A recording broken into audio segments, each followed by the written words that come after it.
दो दिनों से बाजार में है भारी उतार चढ़ाव और आज है वायदा कारोबार के हफ्ते की एक्सपायरी का दिन भी। दुनिया भर के बाजारों से मिले जुले संकेत, सुस्त शुरुआत के आसार। एग्जैक्ट निफ्टी से खुलने के बाद बढ़ेंगे या फिसलेंगे, लेंगे जवाब। शेयर बाजार लाइव में आप सबका स्वागत है। नमस्कार, मैं हूं अनिल सिंघवी। नमस्कार, मैं हूं दीपांशु भंडारी। और अनिल जी, सवाल तो आज यही उठने वाला है। आप ट्रिगर्स पहले बता दीजिए, बट बड़ा सवाल तो आज मेरे पास यही है कि इस रिकवरी पर कॉन्फिडेंस लें या नहीं लें। एब्सोल्युटली। तो चलिए पहले ट्रिगर्स बता दें जिनके दम पर आज कॉन्फिडेंस बनेगा या नहीं बनेगा। अमेरिका से जोश आता हुआ दिख रहा है। 1200 अंकों का बड़ा उछाल। डाउ ने भी डिसाइड कर लिया कि अब 4 डिजिट से कम क्या बढ़ना क्या घटना। हर रोज 1-1 हजार पॉइंट की रेंज में ट्रेड करता हुआ डाउ। ये है वोलेटिलिटी का शानदार सेशन जो आपने कल फिर से देखा अमेरिका में। लेकिन कोरोना को लेकर अभी भी समस्याएं बरकरार, अच्छी खबरें आती नहीं दिख रही है और ज़्यादा दिक्कतें होती दिख रही है। ये आपके सामने साफ दिख रहा है। क्या ओपेक प्रोडक्शन कट करेगा? आज से 2 दिनों की बैठक शुरू हो रही है कच्चे तेल में, ये देखना होगा। वैसे तो $52 के आसपास से कर भी ले तो क्या हो जाएगा, 55-56 से ज़्यादा हिलना नहीं है। लेकिन फिर भी ओपेक की बैठक पर रहेगी नज़र। और एसबीआई कार्ड्स के आईपीओ का है आज आखिरी दिन। कल क्यूआईबी हिस्सा बंद हुआ, दमदार तरीके से बंद हुआ। आखिरी दिन है आपके पास पैसा लगाने का आज। चलिए, ये हैं सारे ट्रिगर्स दीप जिन पर आज हम रखेंगे नज़र।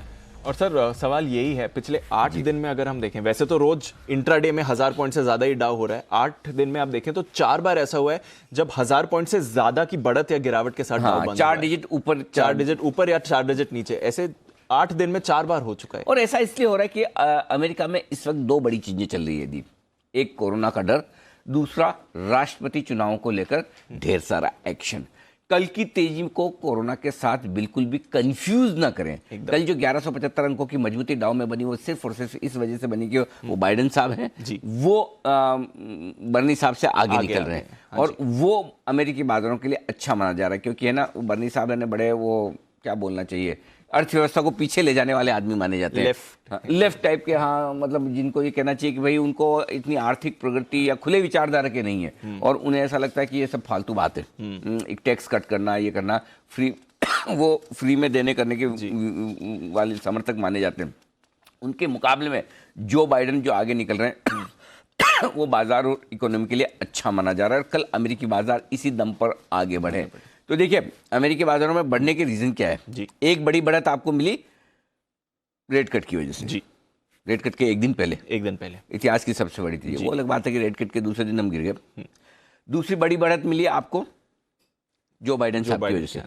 मेरे को कौन सी बड़ी बढ़त चाहिए जो मेरा मूड ठीक करे बहुत ज्यादा? ऐसा तो ठीक है, आज शर्ट भी ग्रीन है, ठीक है, आज तो मार्केट तैयार है। कल से तैयारी हो गई है। हाँ, कल आखिरी घंटे में जो है बिल्कुल। लेकिन दीप है ना, मुझे एक 4 डिजिट की तेजी और चाहिए अमेरिका में। अच्छा, हाँ, एक और, बस एक और। इस हफ्ते 2 हो चुकी हैं। हाँ, आज हो जाए, कल हो जाए, कोई बात नहीं, मंडे हो जाए। वो 4 डिजिट की तेजी इन दोनों कारण से नहीं चाहिए। अच्छा, तीसरे कारण से चाहिए, और वो कारण है कोरोना का डर कम होना। अगर इस वजह से जिस दिन अमेरिकी बाजार बढ़े ना, मतलब मैं बता नहीं सकता मैं कितना खुश होऊंगा। तो मुझे वो तेजी का एक और ट्रिगर चाहिए, ठीक है। अभी यहां से लेकर अमेरिका के इलेक्शन तक लंबा वक्त है, 7-8 महीने में निकालने में। तो ये सब चीजें चलती रहेगी ऊपर नीचे, और उनका वोट का फर्क भी 50-60 पॉइंट का है, तो कभी ऊपर नीचे वहां तो होता रहता है।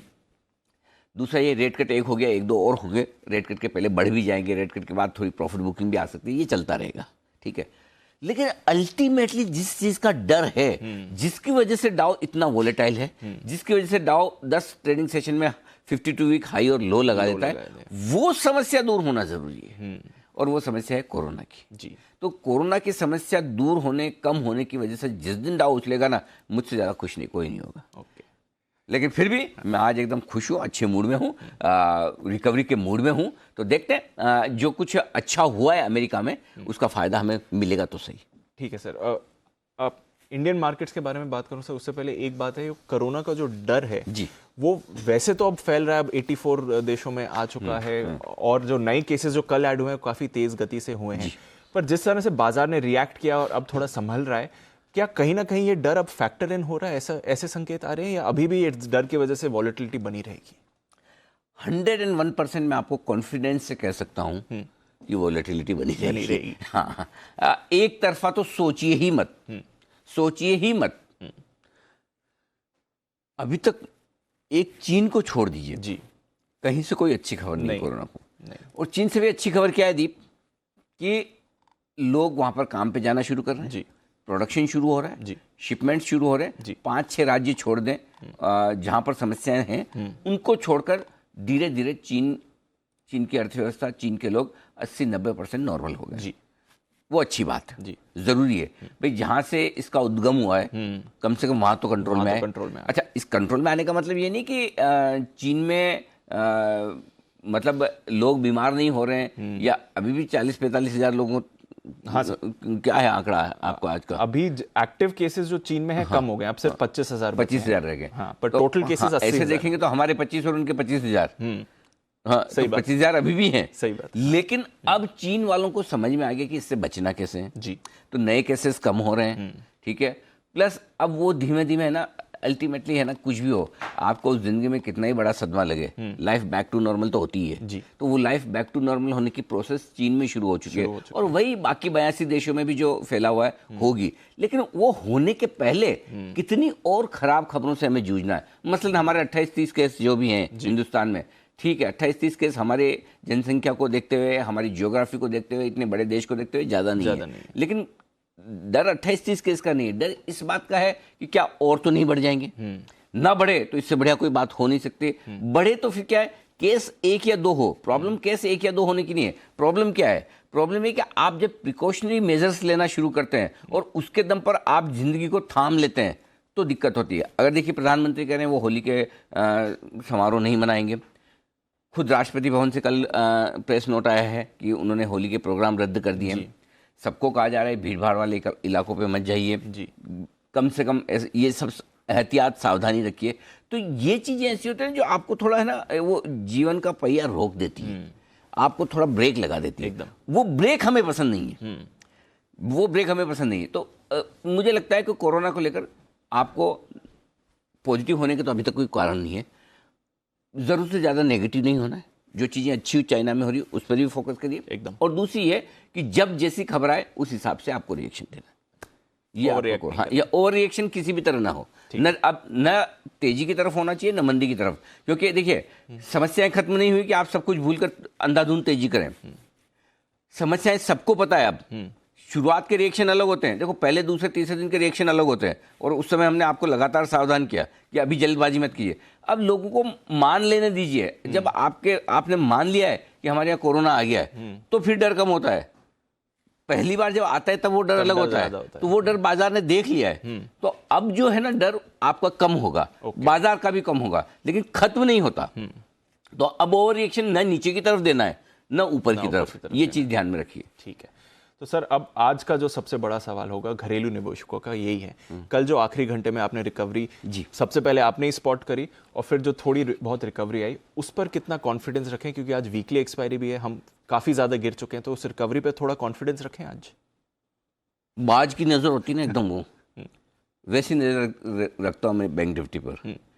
मौका मिले छोड़ना नहीं है। दूर से देखो, लेकिन जहां मौका आएगा छोड़ना नहीं है। और कल आप बिलीव नहीं करेंगे दीप, आपको तो पता है, आप तो साथ में बैठते हैं।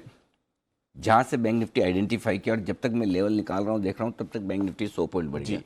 और आपने मुझे पहले बैंक निफ्टी पूछा, मेरी गलती थी कि मैंने कहा नहीं, मैं पहले निफ्टी बताऊंगा फिर बैंक निफ्टी बताऊंगा, जबकि आपने तो बैंक निफ्टी ही पहले पूछा। तब तक 28,400 वाला बैंक निफ्टी 28,450 फ्यूचर भी हो गया। 28,300 पे मैंने स्पॉट किया था कि अब ये वक्त आ गया है कि यहाँ से ये रिवर्स करे। 150 पॉइंट ऊपर बैंक निफ्टी का बाय कॉल देने के बावजूद 400 पॉइंट बढ़ा है 40 मिनट में। ये कमाल डेटा का है जी, ये कमाल स्क्रीन का है, ठीक है ना। मैं अब आपको बता दूं कि मैंने क्या देखा, ताकि ये हमारे जितने व्यूअर्स हैं उनके भी काम आए कि ये कोई वो फ्लूक में या तुक्के में होने वाली चीज़ नहीं है। पॉइंट नंबर 1, जब हमने शो शुरू किया 2 बजे, डाउ फ्यूचर 350 पॉइंट ऊपर थी। 2 बजे के बाद, सॉरी 3 बजे के आस 3-3:15 बजे के आसपास जब ये बैंक निफ्टी का बड़ा मूव है, डाउ फ्यूचर्स लगभग 550-600 पॉइंट ऊपर हो गए। और डाउ फ्यूचर्स की चाल से मैंने ये एक अंदाज लगाने की कोशिश की कि अमेरिका में दमदार सेशन होगा। तो मेरा अमेरिका का डर खत्म हो गया जी। पॉइंट नंबर 1, स्वास्थ्य मंत्री की प्रेस कॉन्फ्रेंस हो चुकी थी, करेक्ट। एक दिन में 2 प्रेस कॉन्फ्रेंस तो नहीं करेंगे जी। उन्होंने जो प्रेस कॉन्फ्रेंस करके जितना बताना था वो मैंने सुन लिया, उससे मेरा डर कम हो गया कि भाई ठीक है, ये सिचुएशन हो गई, ठीक है। तीसरी चीज, इस तरह का शार्प रिएक्शन नेगेटिव जो बाजार को देना है, अच्छी बात है, हम लगातार कह भी रहे हैं 12 दिन से जी, कि नहीं लेना है, नहीं लेना है, बेचना है, लेकिन वो इस लेवल पर आकर आपको ओवरसोल्ड होने की जो संकेत दे रहा है एकदम। अब उस ओवरसोल्ड मार्केट के लिए एक शॉर्ट कवरिंग का ट्रिगर चाहिए। वो ट्रिगर शायद कल नहीं था, वो शायद आज बनता, ओके, आज एक्सपायरी के दिन। लेकिन वही वाली बात है ना, अगर आज सुबह मैं तेजी बोलता हूं तो कौन सी बड़ी बात करता हूं। बात तो तब है जब मुझे आज क्या होने वाला उसका मैं अंदाजा कल लगाने की कोशिश करूं, जो मैंने की। और वहां से मैंने इस ट्रिगर को पकड़ा कि नहीं, अब यहां से खोने को कम है, आने को ज्यादा है एकदम। और यहां आपको ट्रेड करना चाहिए तेजी का। और इसीलिए, और ये डायमंड ट्रेड्स हैं, हम कोशिश करें कि ऐसे ज्यादा मिले, और लेकिन सिर्फ वो हमारी कोशिश से नहीं होगा, मार्केट भी वैसा होना चाहिए, स्क्रीन भी वैसी होनी चाहिए, डेटा भी वैसे होने चाहिए। ये सबका कॉम्बिनेशन आपको मिले ना, तो कॉन्फिडेंस फिर आपका होना चाहिए कि गिर कर सामने बहाव के आगे खड़े होकर दम से नहीं लेंगे, खरीदेंगे और बढ़ेगा। तो बस ये हुआ। तो ये मैंने आपको सारा रख दिया कि किस तरह से मैंने कल प्रेडिक्ट किया था कि ये आपके एकेडमिक के लिए कल को अनिल सिंह भी होना हो, आपके ये काम आना चाहिए। पर अगर आपने अनिल जी के कॉन्फिडेंस पर ट्रेड किया तो 40 मिनट में 400 अंक की तेजी आपको देखने को मिलेगी, और एक बहुत ही बढ़िया ट्रेड जो बना बैंक निफ्टी पर। 240 के आसपास हमने आपको स्ट्रैटेजी दी थी और 40 मिनट में 400 अंक आपने दिए। एक बार देख लेते हैं किस तरह की वो स्ट्रैटेजी थी। अब बचे हुए 1-1.5 घंटे में शॉर्ट काट लीजिए, फिर से मौका मिलेगा। 28,300 का स्टॉप लॉस है, ठीक है, और 28,450 28,400 की रेंज में आप खरीदिए बैंक निफ्टी। ये सारे फ्यूचर्स के लेवल दे रहा हूँ। ऊपर में 28,600 और 28,750 के टारगेट आज और कल के। लिख लीजिए, सुन लीजिए, घंटों का काम मिनटों में, मिनटों का काम चुटकियों में। कुछ मिनट पहले 2:40 पर आपको खरीदारी की राय दी गई थी। 28,750 बैंक निफ्टी आपकी आंखों के सामने 400 पॉइंट 40 मिनट में बन गए। लाइफ एंजॉय कीजिए, प्रॉफिट बुक करिए। सर सवाल तो यही बनता है, कैसे कर लेते हैं आप? बस उसका फॉर्मूला बता दिया कि 4 चीजें क्या देखी थी, 5 चीजें। और थोड़ा सा देखिए, एक चीज मैं बताऊंगा दीप, है ना, थोड़ा सा अनुभव और थोड़ी सी गट फीलिंग, ये बहुत ज़रूरी है बाजार में आपको सक्सेसफुल बनाने के लिए। रिस्क तो लेनी पड़ेगी लाइफ में। अगर आपको फेमस होना है, आपको पॉपुलर होना है, आपको सही पढ़ना है, तो बोल्ड होना ही पड़ेगा। बिना बोल्ड हुए अगर यही चीज़ हम 10-12 दिन से नहीं ठोक बजा के कहते तो लोगों के गले नहीं। मैं खाली ये कह सकता था ना कि लीजिए मत कुछ भी, अभी लेने का वक्त नहीं है, लेने का वक्त आएंगे तब हम बताएंगे।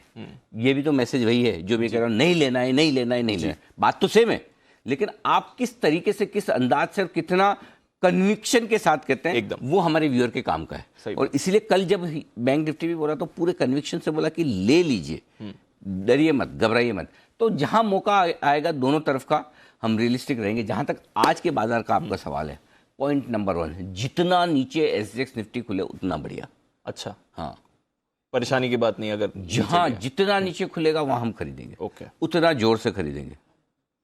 तो वो कन्विक्शन आज बढ़ गया है। मतलब आपका कन्विक्शन आ रहा है कि नहीं आ रहा मुझे तेजी बोलते हुए देख के? अब मेरा तो बहुत अच्छा आ रहा है सर। मैं वही बता रहा था, कल जो आपकी बैंक निफ्टी की कॉल है, जो आपकी ट्विटर फैमिली है, वो काफ़ी खुश हुई इससे, और मैं देखा काफ़ी सारे प्रशंसा के कमेंट्स भी आए। नहीं ठीक है, ये मतलब देखो, तारीफ बाहर वाले करें तो, अब आप दीप मेरी तारीफ करें, मैं आपकी करूँ तो क्या बड़ी बात है।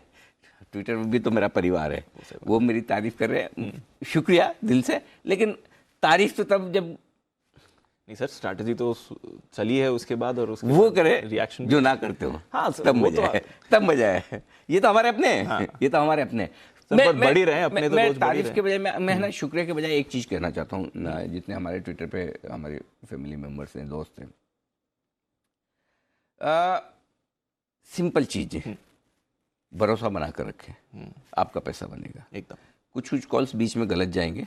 जब मैं बैंक निफ्टी का बढ़िया कॉल दे रहा हूँ तो मैं ये भी कह रहा हूँ सामने कि हमारा कल सन फार्मा का स्टॉप लॉस भी ट्रिगर हुआ, शॉर्ट कॉल दिया था, 7-8 रुपए आपके लगे भी होंगे जी। बिल्कुल, हमारे कॉल्स गलत जाते हैं। मैं फिर आपको एक चीज़ और कहना चाहता हूँ, इवन आप मेरे एनालिसिस पर जब भरोसा करते हैं, एक चीज़ मान कर चलिए कि मेरा एनालिसिस इंडेक्स के मामले में, निफ्टी और बैंक निफ्टी के मामले में काफ़ी बेहतर स्ट्राइक रेशियो के साथ सही होगा बजाय स्टॉक्स के मामले में, क्योंकि इंडेक्स मैनेज नहीं हो सकते, ऐसा मेरा मानना है, किसी एक के बोलने पर, न मेरे बोलने पर हो न किसी और के बोलने पर। तो इंडेक्स को डेटा के लिहाज से, मूवमेंट के लिहाज से उसका अनुमान लगाना ज़्यादा सही, आसान है। स्टॉक्स में क्या होता है, स्टॉक्स में बहुत सारे फैक्टर्स आ जाते हैं। कभी किसी का इंटरेस्ट उसको स्टॉक्स को गिराने या बढ़ाने का हो सकता है, कभी कोई फंड आ जाए वो खरीदने या बेचने के लिए आ जाए, कभी कोई बड़ा HNI इन्वेस्टर या ऑपरेटर जिसे आप कह सकते हैं वो खरीदने या बेचने का हो सकता है, तो वो आपके एनालिसिस को, फंडामेंटल विश्लेषण को या टेक्निकल एनालिसिस को गलत भी कर सकता है। वो होता है, मेरे साथ भी कई बार होता है, कई सारे स्टॉक्स में होता है। मसलन क्यों सन फार्मा है, इवन मैक्स में फंडामेंटल एनालिसिस मेरा अलग है, लेकिन स्टॉक की चाल अलग होती है, तो वो होता है कई बार। और इसलिए मैं कई बार ये कहता हूँ कि जिन स्टॉक्स पे अगर अपना हाथ न जमता हो एनालिसिस करने के मामले में, तो मैं धीरे धीरे उनको दूर कर देता हूँ। तो पॉइंट सिंपल है, लेकिन हाँ, इंडेक्स को कोई मैनेज नहीं कर सकता जी, और इंडेक्स को मैनेज नहीं कर सकता, और वहां पर अगर एक्यूरेसी रेशियो बढ़िया है और आपको तो ट्रेड ही करना है, तो क्या फर्क पड़ता है स्टॉक में करें या इंडेक्स में करें, बनना पैसा चाहिए एकदम। तो फिर ठीक है। तो जहां तक आज के मार्केट का सवाल है, तो सिंपल डीप है ना, आपको जितना गैप से खुले उतना खरीदना है। गैप से खुलने के बाद क्या करना, अब ये की ट्रिगर है 11,350-375 तक की जगह तो दिखती है, ओके, 100-125 पॉइंट ऊपर। देखिए मैं तब कह रहा था जब 7 बजे 30 पॉइंट SGX नीचे था, तब भी मेरा यही स्टैंड था, अब भी मेरा यही स्टैंड है। ओके, तो वहां तक की जगह बन सकती है, लेकिन आप टुकड़ों टुकड़ों में चलेंगे, 300, 350, 375, ये जगह तो धीरे धीरे ये धीरे धीरे बनती है। तो हम कहाँ खुलेंगे वो मैं आपको 9-8 पे बताऊंगा, और उसके बाद वहाँ खुलेंगे। अब एक बाउंस आपको मार्केट ऊपर देगा, इररेस्पेक्टिव ऑफ कि डाउ फ्यूचर्स आपके नीचे है, ओके, ठीक है।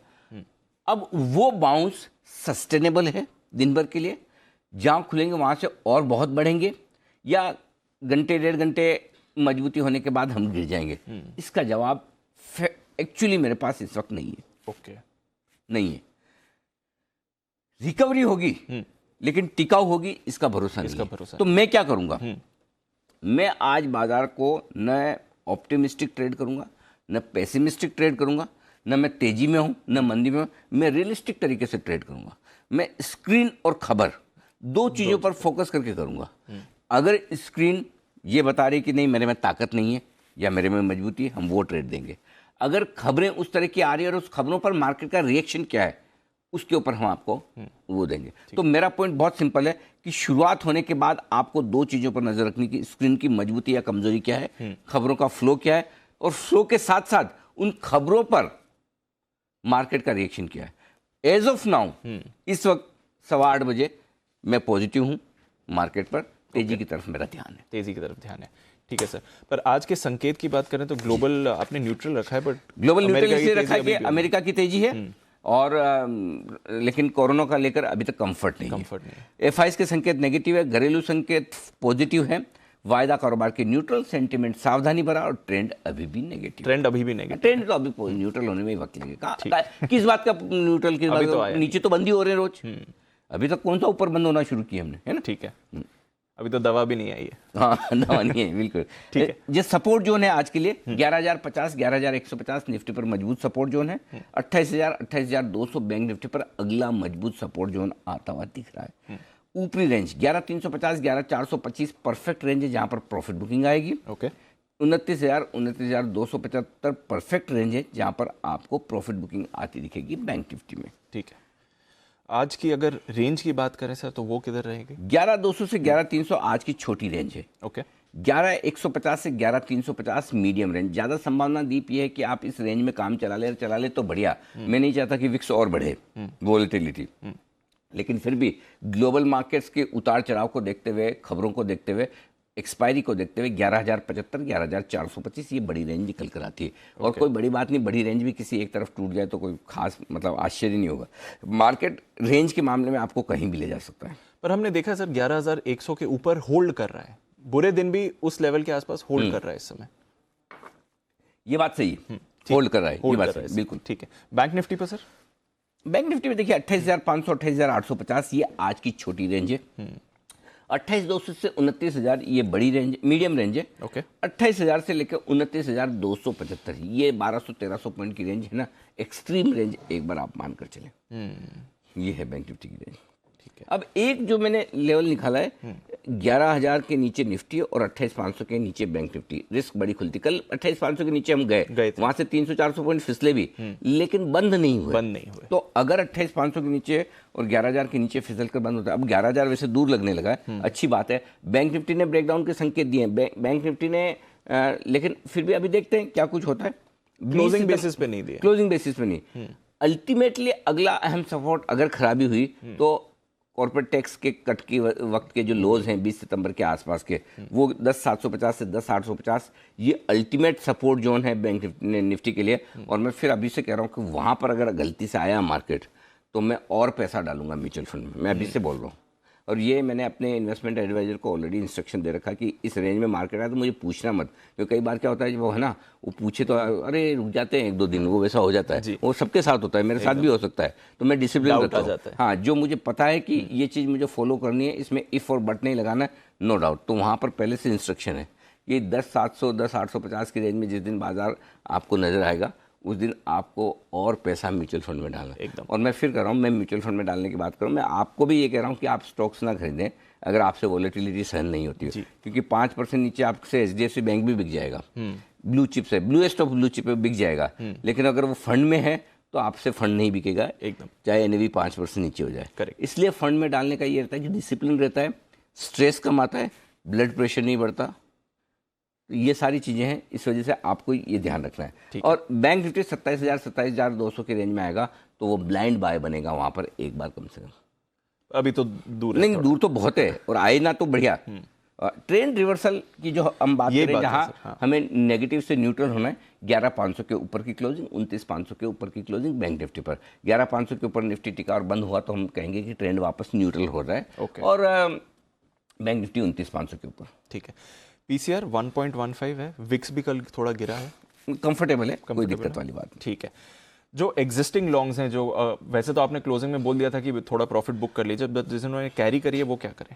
आज मैंने लॉन्ग थोड़े जो स्टॉप लॉस दिए दूर के दिए 11,000 का स्टॉप लॉस है निफ्टी पर जी, और बैंक निफ्टी पर 28,000 का है, 600-700 पॉइंट नीचे। हाँ, लेकिन वॉलेटिलिटी को देखते हैं।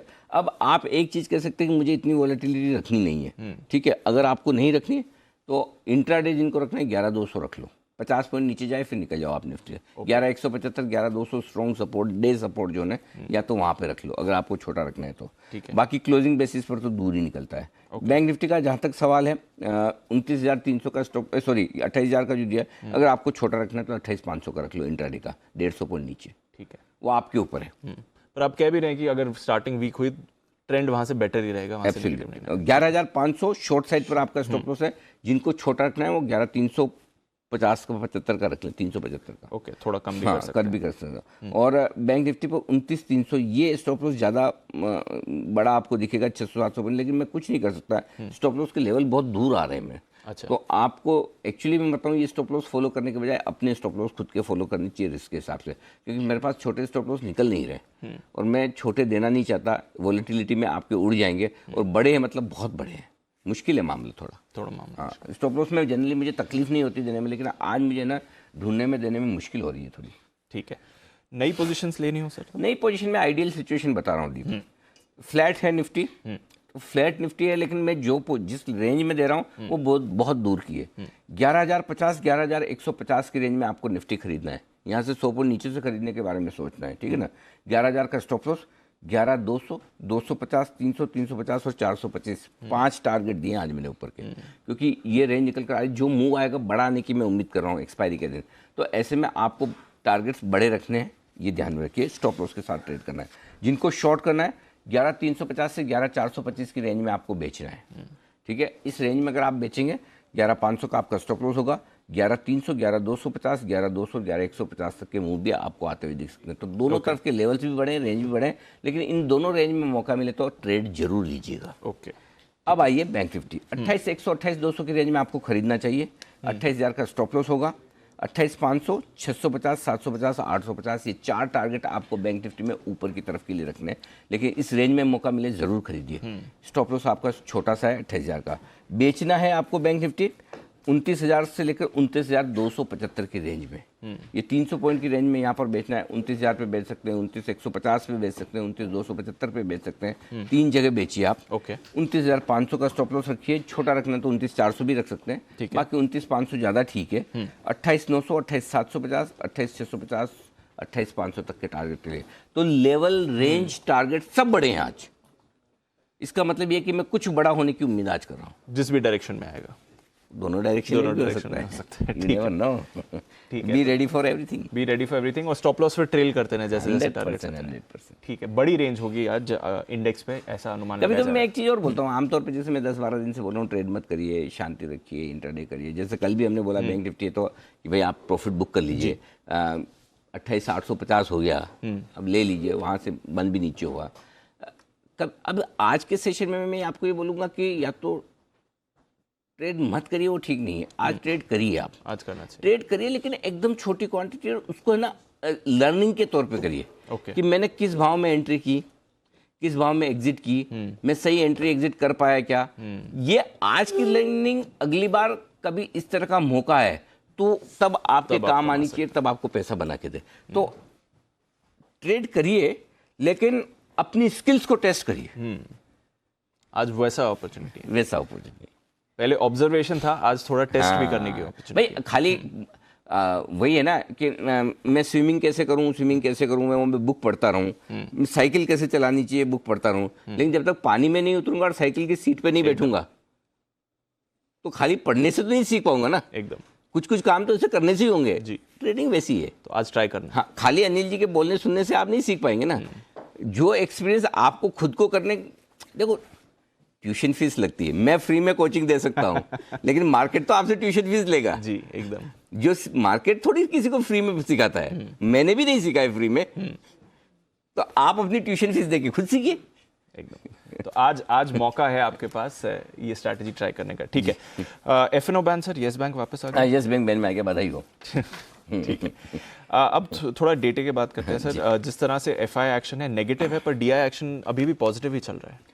अच्छा है, देखिए घरेलू फंड की तरफ से खरीदारी हो रही है। आंकड़ा छोटा है क्योंकि एफआईज ने बेचा भी कम है, लेकिन एफआईज ने इंडेक्स बेचे हैं 1500 करोड़ के, इसलिए डेटा नेगेटिव साइड पर रखे हैं। रुपए में भयंकर वॉलेटिलिटी हुई है कल, तो ये सारे करेंसी मार्केट के संकेत, मार्केट के, मैंने आपको परसों भी याद होगा, हमने परसों यही बात की थी कि एक्सट्रीम वॉलेटिलिटी चाहिए जिससे बेस फॉर्मेशन हो। वो कल मिली, परसों मिली, मैं चाहता हूँ आज और मिले। अगर 3 दिन मुझे एक्सट्रीम वॉलेटिलिटी मिलेगी तो मैं बोलूँगा बेस बन रहा है, और फिर मैं हो सकता है कल बॉटम प्रेडिक्ट करने की जरूरत भी करूं। अच्छा, हाँ, मैं कर सकता हूं। मुझे आज एक्सट्रीम वॉलेटिलिटी और चाहिए, दीजिए मुझे। वो मेरे एनालिसिस के लिए, आपके डायरेक्शन के लिए बहुत फायदे की होगी। ठीक है, देखते हैं। जिस तरह से ग्लोबल मार्केट्स वॉलेटाइल है और हमारी मार्केट्स वॉलेटाइल है, शायद आज आपको ऐसी अपॉर्चुनिटी मिल जाए। पर एफएनओ क्यूज न्यूट्रल रखें सर। न्यूट्रल इसलिए रखें कि देखिए दीप, एक तो पुट कॉल रेशियो 1.15 कंफर्टेबल है। ओके। अब निफ्टी में आप देखिए 11,000 स्ट्रॉन्ग सपोर्ट है, वीकली मंथली दोनों वहीं पर डेटा है। उससे पहले 11,200 के नीचे आप कमजोर होना शुरू करेंगे और 11,300 के ऊपर मजबूत होना शुरू करेंगे। तो ये आपकी, और आप बीचों बीच में बंद हुए हैं, तो 50 पॉइंट ऐसे ही छोड़ दीजिए। ओके, इसमें कोई डायरेक्शन नहीं है। ओके, 11,300 के ऊपर से मजबूती गिनेगा, 11,200 के नीचे से कमजोरी गिनेगा। ये सिंपल चीज है। ठीक है। उसके बाद 100 पॉइंट और गिन लीजिए, सिंपल। अब बैंक निफ्टी में आइए, 28,000 मजबूत सपोर्ट है, जहां 6 लाख शेयर का हाईएस्ट ओपन इंटरेस्ट है। 29,500 ऊपर का हाईएस्ट ओपन इंटरेस्ट है। तो 28,000 से 29,500 बड़ी रेंज बैंक निफ्टी की निकल कर आती है। 1500 पॉइंट की डेटा कम है वहां पर। ओके, ठीक है सर। निफ्टी लेवल्स और बैंक निफ्टी लेवल्स दोनों ये इन रेंज पे रखना पड़ेगा, पर वॉलेटाइल रहेगा ये। रहना चाहिए। मैं वॉलेटिलिटी चाहता हूं, मुझे आज ट्रेंडिंग मार्केट नहीं चाहिए। आज थोड़ा वॉलेटाइल, मुझे वॉलेटाइल मार्केट चाहिए। मुझे 3 दिन की वॉलेटिलिटी बहुत पसंद आएगी। ये मेरा तरीका अपना एनालिसिस करने का, ट्रेंड निकालने का। मुझे आज जितनी ज़्यादा वॉलेटिलिटी मिले मैं उतना खुश होऊंगा। अब उसमें एक ही दिक्कत है वॉलेटिलिटी में कि ट्रेडर्स के स्टॉप लॉस ट्रिगर हो जाते हैं। तो मैं आपको पहले से बोल रहा हूँ सावधान, बड़ा थोड़ा स्टॉप लॉस। तो मैं पहले से बोल रहा हूँ, तो आप सावधानी से करें, ना करें तो कोई बात नहीं, लेकिन वॉलेटिलिटी होगी तो आपके कल से काम आएगी। समझ गए। हाँ, ये चीज़। तो एक ट्रेंड यहाँ पर सेटअप हो रहा है। ठीक है, अब बात करते हैं आज के स्टॉक ऑफ द डे की। जी सर। खरीदारी करने की राय है टाटा मोटर्स के फ्यूचर में, जहां हमने कल भी क्लोजिंग में दिया था, कल के 2000 में 126 रुपए के स्टॉप लॉस के साथ बहुत छोटा सा स्टॉप लॉस लगा रहे हैं 75 पैसे का।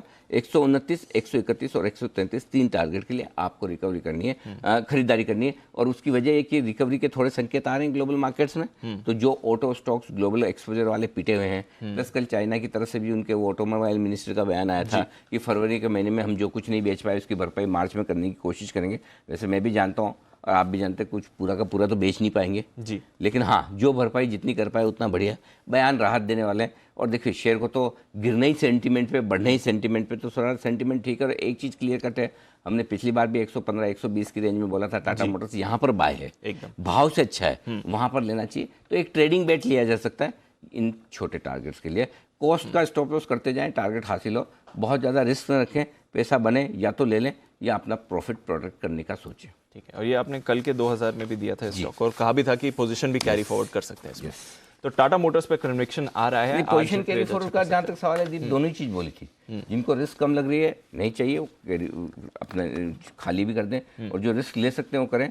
तो अभी आप देखिए डाउ इतना मजबूत है, तो जो तेजी करके आए उनको कॉन्फिडेंस दे रहा है। जिन्होंने प्रॉफिट बुक कर लिया, जिन्होंने नहीं कैरी की, उनके लिए SGX नीचे है 10। तो ऐसे ही मार्केट है जो सबको सेटिस्फाइड रखता है। All buyers and sellers are satisfied. ठीक है, लाइफ में सेटिस्फेक्शन तो चाहिए, और क्या चाहिए एकदम। पर कल के जो कॉल्स रहे सर सुपर हिट रहे, और हम कुछ और कॉल्स के बारे में बात करेंगे, पर उससे पहले देख लेते हैं कि आज कौन से स्टॉक्स फोकस में रहेंगे, आज के लिए कौन से अहम ट्रिगर्स हैं और ब्रोकरेज एक्शन किस तरफ है। हमारी रिसर्च टीम हमारे साथ है, देवांशी, कुशल, मानसी और साथ ही आशीष भी हैं। देवांशी, आपसे शुरुआत करते हैं। गुड मॉर्निंग, ट्रिगर्स क्या हैं और कौन से स्टॉक्स हैं एक्शन? Good morning Divanshu. आज सबसे पहले आप देखिए जो ओपेक की 2 दिवसीय की बैठक होगी, इस पर खास नज़र है, पूरे ग्लोबल मार्केट्स की इस पर नज़र है, क्योंकि इससे जो क्रूड की कीमतें हैं इस पर असर होता हुआ दिखेगा। रोज़ाना 10 लाख बैरल की जो अतिरिक्त उत्पादन है उसमें कटौती होती हुई दिखेगी। साथ ही SBI कार्ड्स के IPO का आखिरी दिन है आज, लेकिन कल तीसरे दिन IPO करीब 15.5 गुना सब्सक्राइब होता हुआ दिखा, ओवर सब्सक्राइब होता हुआ दिखा था। और आप देखिए अभी तक का रिकॉर्ड QIB के जो सब्सक्रिप्शन है वो आते हुए दिखे थे। साथ ही एंटनी वेस्ट हैंडलिंग IPO का कल पहला दिन था, केवल 9% तक का ये सब्सक्राइब होता हुआ दिखा है, लेकिन 6 मार्च तक ये IPO खुला है। साथ ही अब देखिए अल्कार्गोल और गति, ये दोनों स्टॉक्स आज नज़र में रहेंगे। गति के 26% हिस्से के लिए ओपन ऑफर लाने की सेबी से उनको मंजूरी मिल चुकी है अल्कार्गो को, और 75 रुपये प्रति शेयर के भाव पर 3 करोड़ शेयर्स यानी कि 26% जो हिस्सा है वो खरीद सकती है। ओपन ऑफर अगर सक्सेसफुल हो जाता है तो उनकी जो हिस्सेदारी है करीब 47% तक आती हुई दिखेगी ओपन ऑफर पूरा होने के बाद। और ये जो ओपन ऑफर है ये अप्रैल एंड तक जारी रहने का अनुमान है और मार्च एंड में ये खुलता हुआ दिख सकता है। टाटा पावर भी नज़र में रहेगा, क्योंकि मुद्रा पावर प्लांट को धीरे धीरे बंद कर सकती है कंपनी, और 11 मार्च से प्लांट को बंद करने की प्रक्रिया कंपनी शुरू कर देगी। टैरिफ बढ़ाने पर कंपनी ने लगातार कहा था, लेकिन उसके बाद 5 राज्यों में इलेक्ट्रिसिटी बंद कर सकती है, वैसा भी कंपनी की तरफ से बयान आता हुआ दिख रहा है। ओके, खबरों वाले शेयर है कुशल के पास भी। Good morning. Good morning Anil ji. तो शुरुआत टेलीकॉम कंपनियों से करते हैं, वो फोकस में रहेंगी क्योंकि DOT ने उनको नोटिस भेजा है AGR बकाये पर, और ये जो है DOT ने कहा है कि जल्द से जल्द इसका आप जो भी बचा हुआ भुगतान है उसको पूरा करें, और साथ ही दस्तावेज भी मांगे हैं उनसे जो भी वो सेल्फ असेसमेंट कर रहे हैं। साथ ही जो PSU कंपनियां हैं, गेल, ऑयल इंडिया, पावर ग्रिड जैसी और बाकी अन्य PSUs, उनको AGR मामले से अलग कर दिया गया है सरकार की तरफ से। इसके अलावा आप दीपक नाइट्राइट देखें, यहाँ पर बोर्ड ने 4.5 रुपए प्रति शेयर का अंतरिम डिविडेंड का ऐलान किया है और 17 मार्च इसकी रिकॉर्ड डेट रखी गई है। और कंपनी जो है अपने ओमान कारोबार में करीब 56 करोड़ रुपए का निवेश करेगी, तो ऐसा उन्होंने बोला है अपनी प्रेस रिलीज में। इसके अलावा पीरामल एंटरप्राइजेज और अशोक लेलैंड फोकस में रहेंगे, क्योंकि डिविडेंड जारी करने पर इनकी बोर्ड बैठक होने वाली है। पीरामल की 18 मार्च को होगी और अशोक लेलैंड की 12 मार्च को ये बोर्ड बैठक होगी। साथ ही अमर राजा बैटरीज 9 मार्च को बोर्ड बैठक करेगा और ये दूसरा अंतरिम डिविडेंड पर जो है कंपनी विचार करेगी उस पर। ओके, मानसी के पास है खबरें भी और फंड एक्शन भी। बताएं Mansi. Good morning. Good morning Anil ji. शुरुआत जेट एयरवेज और बैंक्स ये फोकस में रहेंगे, क्योंकि एनफोर्समेंट डायरेक्टरेट ने नरेश गोयल के खिलाफ नए मामले दर्ज किए हैं, और prevention of money laundering act के तहत नरेश गोयल के खिलाफ ये मामला दर्ज किया गया है। बुधवार को ही मुंबई की इकोनॉमिक अफेंस विंग में शिकायत के चलते ये मामला दर्ज किया गया है, तो इसके चलते जेट एयरवेज और बैंक्स पर एक बार नजर रखनी होगी। बैंक ऑफ बड़ौदा, मूडीज ने बेसलाइन क्रेडिट असेसमेंट BCA है, जो कि एक पैरामीटर है बैंक्स के ऑपरेटिंग एनवायरनमेंट को दर्शाता है। ये पैरामीटर, इसकी रेटिंग BA2 से घटा दी है और इसे BA3 कर दी गई है। खराब एसेट क्वालिटी और भारत के ऑपरेटिंग एनवायरनमेंट में की जो खराब स्थिति है, इसका हवाला देते हुए यहाँ पर रेटिंग घटाई गई है। प्रमोटर एक्शन है फिलेटेक्स इंडिया पर। प्रमोटर गुंजन भगेरिया ने करीब 1,25,000 शेयर्स खरीदे हैं। इसके अलावा ग्रीन प्लाई इंडस्ट्रीज में प्रमोटर ग्रुप SM मैनेजमेंट ने 1 लाख शेयर्स की खरीदारी की है। LT फूड्स में प्रमोटर रघुवेश होल्डिंग्स ने 94,000 शेयर्स खरीदे हैं और परसिस्टेंट सिस्टम में प्रमोटर रमा पुरुषोत्तम फाउंडेशन ने करीब 1,82,000 शेयर्स 17 से 18 फरवरी के बीच बेचे हैं। और इसके अलावा कंपनी में डेलीगेशन मीट है 2, Eicher Motors, capital international, Fidelity group और कुछ और इन्वेस्टर्स से 5 और 6 तारीख यानी कि आज और कल के बीच मिलने वाली है। और इसके अलावा Tamil Nadu news print and papers Elara India से आज ही के दिन एक मुलाकात कर रहे हैं, तो एक बोर्ड मीट है जिसके चलते फोकस में रहेगा। ओके, तो ये है ढेर सारी खबरें जिन पर रहेगा आज एक्शन रहेगा ब्रोकरेज रिपोर्ट्स पर भी, और वक्त है FIR का।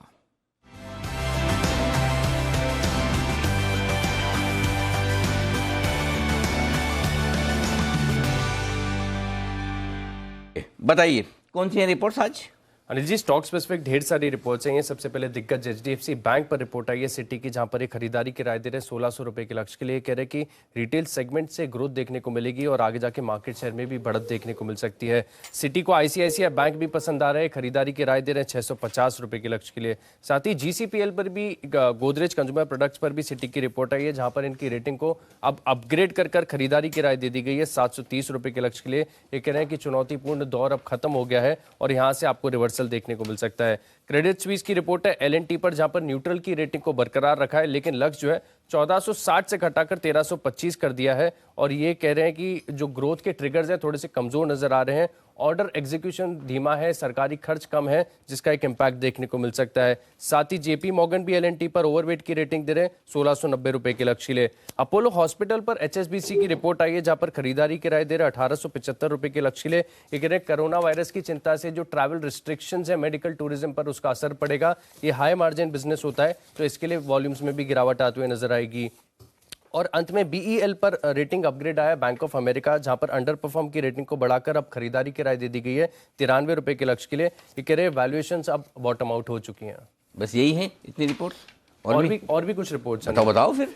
और सेक्टर स्पेसिफिक रिपोर्ट्स हैं आज मेरे पास। सीमेंट सेक्टर पर HSBC की रिपोर्ट आई है, जहां पर यह कहा गया है कि Q3 में वॉल्यूम्स में जरूर थोड़ा सा इजाफा देखने को मिला था, लेकिन Q4 का जो आउटलुक है वो कुछ ठीक ठाक नजर नहीं आ रहा है और अगले 2 साल के लिए जो कीमतें लगभग सपाट देखने को मिलेंगी। खरीदारी की राय है इनकी डालमिया भारत पर 1230 रुपए के लक्ष्य के लिए, ACC पर 1690 रुपए के लक्ष्य के लिए, अंबुजा सीमेंट पर इन्होंने 230 रुपए का लक्ष्य दिया है। इसके अलावा रिड्यूस की रेटिंग दे रहे हैं अल्ट्राटेक पर 3520 रुपए के लक्ष्य के लिए और श्री सीमेंट पर 16,000 का लक्ष्य इन्होंने निर्धारित किया है।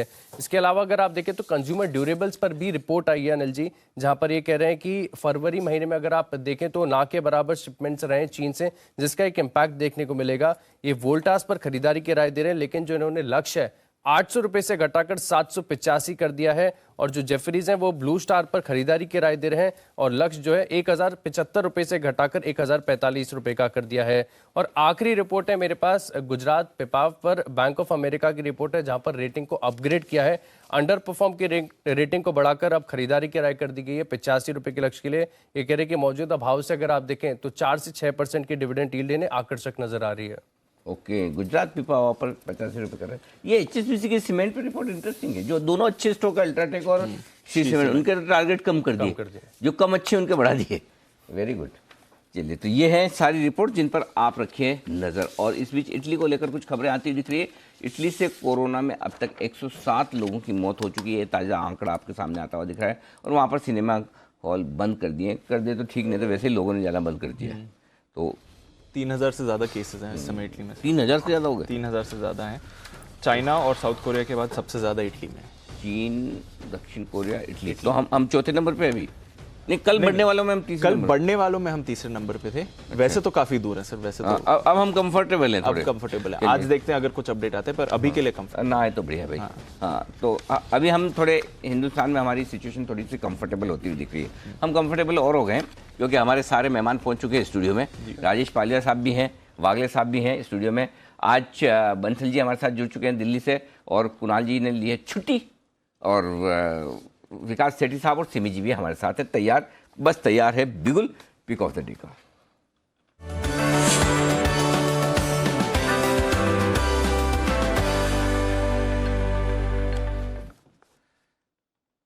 विमेंस डे आने वाला है भाई, कब है? संडे।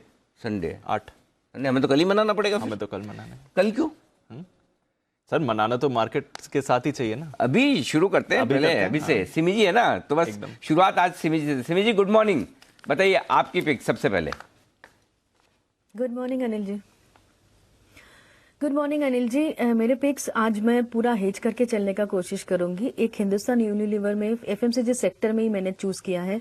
हिंदुस्तान यूनिलीवर में खरीदारी करके चलने का सलाह होगा। 2150 का स्टॉप लॉस होगा। 2200, 2210 या 2225 ये 3 टारगेट्स के लिए हिंदुस्तान यूनिलीवर को खरीद कर चलेंगे और सेल करके चलेंगे आईटीसी को। करंट लेवल पर सेल करेंगे, 190 के ऊपर स्टॉप लगाएंगे और 185, 183, 50 और 182 ये 3 टारगेट के लिए आईटीसी को सेल करके चलेंगे। तो एक ही सेक्टर में 2 मेजर जो है, इसमें एक में खरीदारी और एक में सेल करके चलेंगे। ओके, बैलेंस बनाने की कोशिश है सिमी जी की, खरीदारी भी करें, बिकवाली भी, आईटीसी बेचकर चल सकते हैं आप यहाँ पर। आईटीसी बेचना है, ओके, और खरीदना और कौन सा? एचयूएल खरीदना है। एचयूएल खरीदना। हाँ, एचयूएल खरीदना है। दोनों काम बढ़िया। देखो, एचयूएल खरीदना है आपको 2150 के स्टॉप के साथ 2200 और 2210 के टारगेट के लिए है राय सिमी जी की। ओके, बंसल जी आप क्या करेंगे? गुड मॉर्निंग अनिल जी। अनिल जी, मुझे लगता है सिमी जी लीवर इसलिए खरीद रही है अनिल जी, दिल्ली में सैनिटाइजर अवेलेबल ही नहीं है। और कहीं नहीं है, बॉम्बे में भी नहीं है। परेशान है, कहते हैं बॉम्बे में भी नहीं है अनिल जी। ना सभी जगह। अरे साबुन है ना, आराम से हाथ 4-5 बार धो, सोप से कोई टेंशन ना लो। ऐसा सैनिटाइजर नहीं मिला तो क्या हो गया? हाँ बिल्कुल अनिल जी। जी, बताइए आपकी पिक। अनिल जी, मेरी पिक तो वही है जो कल भी मैंने और कुणाल जी ने रिकमेंड किया था। सुबह भी BASF अनिल जी एक multi year Anil ji breakout देखने को मिल रहा है। टैक्स नोटिसेस आए हुए हैं। करेक्शन पे अगर स्टॉक मिलता है तो करेक्शन पे खरीदें। 1000 एक बड़ा बेस है, एक स्ट्रॉन्ग खरीदारी का कैंडिडेट है। 1376, 1376 के टारगेट के लिए BASF को खरीदने की राय है। तो बंसल जी, ये जो टैक्स नोटिस आए इसको पॉजिटिव समझें कि कमाई है तभी तो टैक्स नोटिस आ रहे हैं आजकल, नहीं तो किसको आते हैं? नहीं अनिल जी, ये जो टैक्स नोटिसेस हैं ये ड्यूरिंग मार्केट आवर्स ही आए थे और दीपांशु ने कवर भी किया था 2006, 7, 8 से। तो उसके बाद अनिल जी 2012-13 का भी आया हुआ है। एक नोटिस 200 करोड़ का है, एक नोटिस 45 करोड़ का है और कंपनी ने क्लियर डिनायल बोला है कि we don't agree to the department और हम इसको फाइट करेंगे। चलिए, बहुत बढ़िया। 1146 पर खरीदना है BASF। पालिया साहब गुड मॉर्निंग, बताएं सर क्या करना है? Good morning Anil ji. Good morning Deepanshu. हम बाय करेंगे फार्मा सेक्टर से अरविंदो फार्मा को। स्टॉक में देखें, कल फार्मा सेक्टर में पूरे स्टॉक्स में, सारे स्टॉक्स में एक अच्छी बाइंग एक्शन थी। स्टॉक ने, अरविंदो फार्मा ने पिछले 5 दिन का एक कंसोलिडेशन रेंज को ब्रेकआउट दिया, उसके ऊपर क्लोज हुआ है। तो हम अरविंदो फार्मा बाय करेंगे। 521 के रेट पे ट्रेड कर रहा है। 515 स्टॉप लॉस रखेंगे और मुझे लगता है कि 532 से 536 तक के टारगेट आज के सेशन में देखने को मिलना चाहिए। गुड मॉर्निंग वागले साहब, कुछ तो खरीदो। बिल्कुल, हाँ खरीदूंगा। हाँ बिल्कुल, बताइए सर क्या खरीदेंगे? Anil ji good morning. Deepanshu good morning. Anil ji, मैंने कल कहा था पीडीलाइट। यस। मेरे हिसाब से जो पैटर्न कल बना है, अनलेस अगेन सेंटिमेंटली हम कल के जैसे वन वे गिरे, जो मुझे लगता नहीं है। अब और आज नहीं है। हाँ, आज वो नहीं लगता है। और अनिल जी, अभी क्या होगा, हमको भी आदत पड़ गई। हाँ, मतलब ऐसा नहीं है कि सिचुएशन एक दिन में ओवरनाइट कुछ चेंज हुआ है। करेक्ट। लेकिन कल जो रिएक्शन था, आज शायद वो नहीं होगा। तो धीरे धीरे लोग खरीदने के लिए भी आएंगे। हम दोनों तरफ की मुंह पे खेलेंगे। तो मैं पीडीलाइट खरीदूंगा। कल का पैटर्न काफी अच्छा है। 1582 का बंद है। 1569 का मेरा स्टॉप लॉस होगा और 1611 का आज और कल का टारगेट होगा। ओके, 1611 का आज और कल का टारगेट खरीदारी करनी है आपको पीडीलाइट में। पालविया जी ने भी इस पर ऑप्शन दिया था ना, ऑप्शन शेयर किया था। 1600 कॉल का दिया था। कल तो आपका था ना क्लोजिंग वाले। हाँ, कल तो पीडीलाइट पे 3 जने एक साथ बुलिश हुए थे। जी बिल्कुल बिल्कुल। तो राजेश जी का भी ऑप्शन था, 1600 रुपये वाला कॉल ऑप्शन 30 रुपये में लेना था। करेक्ट, 25 रुपये का स्टॉप लॉस के साथ। आइए अब सेठी साहब से पूछते हैं, सेठी साहब क्या पिक ऑफ द डे और उसके साथ साथ पिक्स ऑफ द डे भी। मॉर्निंग सेठी साहब। Good morning Anil ji. Good morning Sandeep. पहले तो मैं अनिल जी आपको कॉम्प्लीमेंट करना चाहूंगा कि कल मैं आपको सुन रहा था, जो लास्ट आवर ऑफ ट्रेड में आपने एकदम सही समय पे जो बाजार की रिकवरी को भापते हुए जो एम्फेटिकली रिकमेंड किया कि अपने शॉर्ट्स को कवर कर लीजिए या लॉन्ग भी करना हो तो कर लीजिए, बहुत ही एक कमेंडेबल कॉल था। और इससे जो लाखों दर्शक है जी बिजनेस के जो आपको फॉलो करते हैं उनको डेफिनेटली फायदा हुआ होगा। तो एक तो अब मैं भी पूछना चाहूंगा कि कैसे कर लेते हैं आप, और मेरी बात खत्म होने के बाद चाहूंगा कि आप उसकी रिप्लाई दें। और अगर ये फॉर्मूला कुछ सीक्रेट है तो हो सकता है पब्लिकली नहीं करके जब प्राइवेटली मिलेंगे तब मैं आपसे जानना चाहूंगा कैसे कर लेते हैं आप। ठीक बात, बिल्कुल। और दूसरा अनिल जी, मेरी जो आज की पिक ऑफ द डे है वो रहेगा स्टेट बैंक ऑफ इंडिया। मुझे लगता है ये स्टॉक आज अच्छा करना चाहिए। जिस तरह से दुनिया भर के सेंट्रल बैंक्स, चाहे वो US, Australia, Hong Kong, Canada, south Korea, सब ने ब्याज दरों में कटौती करी है, तो मुझे लगता है एक तो उसका असर डेफिनेटली बैंक्स और एनबीएफसीज पे आना चाहिए। और ये स्टॉक वैसे भी आज सुर्खियों में रहेगा बिकॉज जो एसबीआई कार्ड्स के आईपीओ को जो परसों तक कुछ ठंडा रिस्पॉन्स था, कल हमने देखा by end of the day 15-15.5 गुना ऑलरेडी सब्सक्राइब हो गया। और आज जो एचएनआईज और रिटेल के लिए खुला हुआ है, तो मैं बहुत कॉन्फिडेंट हूं कि ये एचएनआई कैटेगरी में कम से कम 50-60 गुना सब्सक्राइब होना चाहिए। तो मुझे लगता है स्टेट बैंक ऑफ इंडिया चूंकि एक पिटा हुआ स्टॉक भी है और कल अच्छी रिकवरी भी दिखाए, तो मुझे लगता है इस स्टॉक में आज अगर करंट लेवल कल के क्लोजिंग लेवल्स के आसपास मिले तो खरीदारी करनी चाहिए। इसके अलावा एफएनओ से और 2-3 स्टॉक रिकमेंड करना चाहूंगा from a trading point of view, और सब में खरीदारी करने की सलाह रहेगी बिकॉज मुझे लगता है आज हमारे बाजार में एक अच्छी रिकवरी आनी चाहिए। फिर एक एफएनओ की वीकली एक्सपायरी भी है, हालांकि वोलेटाइल जरूर रह सकते हैं बट मुझे लगता है तेजी रहनी चाहिए। तो दूसरा स्टॉक रहेगा हिंडाल्को का। मुझे लगता है इंटरनेशनल क्यूज जिस तरह से पॉजिटिव है उनका असर मेटल स्टॉक्स में देखने को मिलेगा, तो Hindalco would be a good pick. तीसरा रहेगा एचडीएफसी लाइफ इंश्योरेंस, एक फंडामेंटली बहुत ही अच्छी कंपनी है। कल भी स्टॉक में एक अच्छी रिकवरी हुई है, मुझे लगता है ये भी अपने हाइट से काफी पिटा हुआ है। और जिस तरह से लोगों में कंसर्न है हेल्थ के प्रति, तो इंश्योरेंस पे भी एक अच्छा इसका पॉजिटिव इंपैक्ट होना चाहिए, तो एचडीएफसी लाइफ पे खरीदारी करने की सलाह है। और फाइनली बाजार का दिग्गज रिलायंस इंडस्ट्रीज, मुझे लगता है एक पिछले कुछ दिनों की भारी गिरावट के बाद यहां से इस स्टॉक में एक अच्छी तेजी बननी चाहिए। अगर बाजार में रैली आएगी तो उसको लीड करने वाला स्टॉक रिलायंस होगा, तो यहां पे भी खरीदारी करने की सलाह। ओके, रिलायंस खरीदे, हिंडाल्को, एचडीएफसी लाइफ और एसबीआई कार्ड के आईपीओ में आज रिटेल का आखिरी दिन, पैसा लगा देना विकास जी। नहीं, बिल्कुल Anil ji, without any doubt इस इश्यू में अप्लाई करना चाहिए।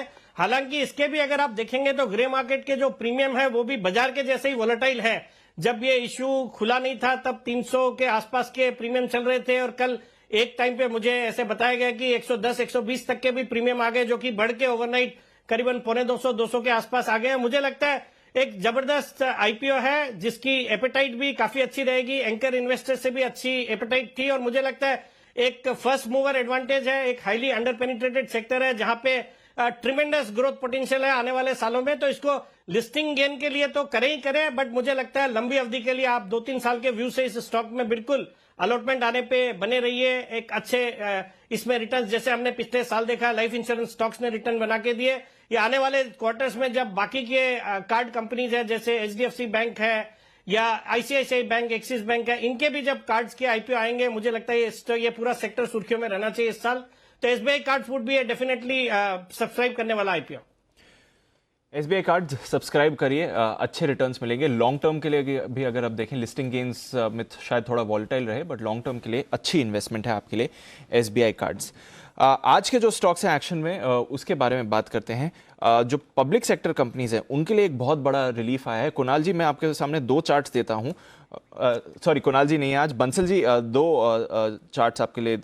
गेल और oil India, gas authority, oil India दोनों ही प्रेशर में आई है। कल हमने देखा ऑयल इंडिया में एक अच्छी रिलीफ रैली थी, तो क्या आज अगर बाजार स्ट्रांग रहा तो ये एक्सटेंड हो सकता है? और गेल भी 100 के सपोर्ट को लेकर अब 2.5% ऊपर चढ़ा है, यहां पर भी क्या आज अच्छा एक्शन देखने को मिल सकता है? देखिए दीपांशु, पहले तो गेल पे आते हैं, और गेल का टेक्निकल रुझान फेडरल बैंक के रुझान के जैसा है। जब आपने फेडरल बैंक को नीचे में 80 रुपए के अराउंड आइडेंटिफाई करा था, गेल के अंदर नीचे में 100 रुपीज़ एक अच्छा बेस है, और पुल बैक के अंदर ये स्टॉक 112-113 तक जाने का दमखम रखता है। और दूसरा ऑयल इंडिया को देखें तो इसके अंदर नीचे में 102 पे एक अच्छा सपोर्ट है, और टेक्निकली पुल बैक में 119-120 तक ऑयल इंडिया जा सकता है। ठीक है, ऑयल इंडिया जा सकता है यहाँ से भी ऊपर, ध्यान रखेंगे कि किस लेवल्स को ये टच करता है।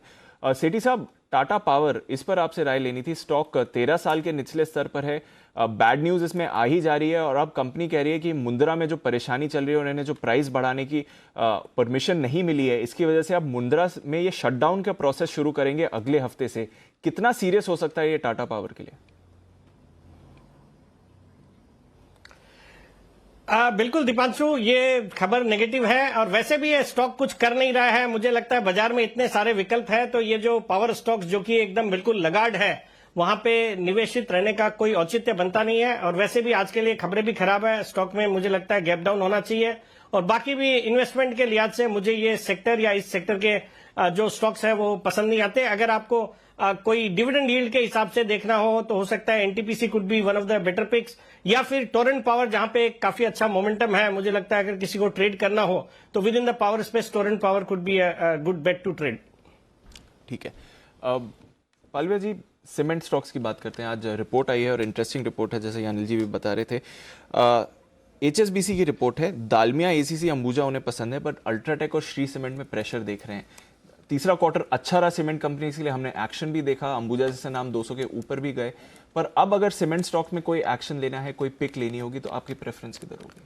देखिए दीपांशु, मेरी प्रिफर्ड पिक रहेगी अंबुजा सीमेंट, क्योंकि अगर देखें तो इतनी वॉलेटिलिटी में भी स्टॉक ने जिस तरीके से अपने आप को 200-205 के लेवल को होल्ड करके उसके ऊपर ट्रेड कर रहा है, मुझे लगता है ये स्टॉक में एक आउट परफॉर्मेंस देखने को मिल सकता है near term to short term में।